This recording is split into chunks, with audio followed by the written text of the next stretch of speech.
I think it's one of these series that it'll be a lot easier against the Knicks than it was against Orlando in the sense of them giving you problems on the offensive end. I watched the end of that last night. Mm-hmm. Is it me or is there no? It used to be you had a out of bounds play. Greg, you're big. You played high school hoops at the show.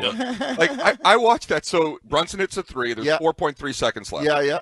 And so the Pistons have the ball, and they just basically throw it to some guy. He dribbles it. He makes one pass. The ball goes out of bounds, and it's the game. That. It felt like college. When March Madness does that, you're like, it's college kids. They're not the best guys.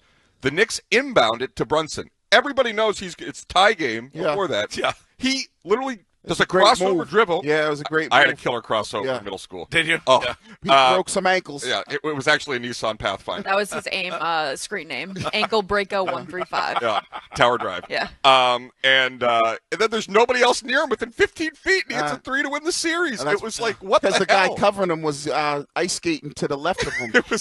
They actually got a good look at the end, but I think it was Malik Beasley who basically dropped the ball. He would have had a good shot at the end of the game, but he fumbled it out. But that was Brunson, just all him breaking down that. Thompson, I believe, was the defender on him, and he just broke his ankles. I was going to say that, though. If you're a Detroit fan, you're pissed. Oh, yeah. Beasley had that shot at the end, then you're home. You let go of so many of those games to move forward. So if you're a Detroit fan, that one was in your hand. Yeah, because the Knicks couldn't throw. They could not buy a bucket in the last 3-4 minutes of the game.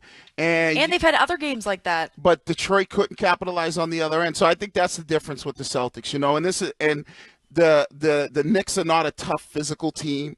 You don't have to worry about that. Like Detroit was, I give Orlando credit. They were tough. They were physical. That's not how New York plays. Kyle Anthony Towns is up and down. It's really Brunson. He's going to hawk up a ton of shots. It's a good matchup for the Celtics in round two. And Curtis, you're a big TV ratings guy. I'm sure it's probably the NBA would love this. Absolutely. I would say New York, Boston, Celtics, Knicks. And I have to say, the playoffs have been awesome. Yeah. Like I bitch about how it takes 2 months to do it, but the quality is so much better than the regular season.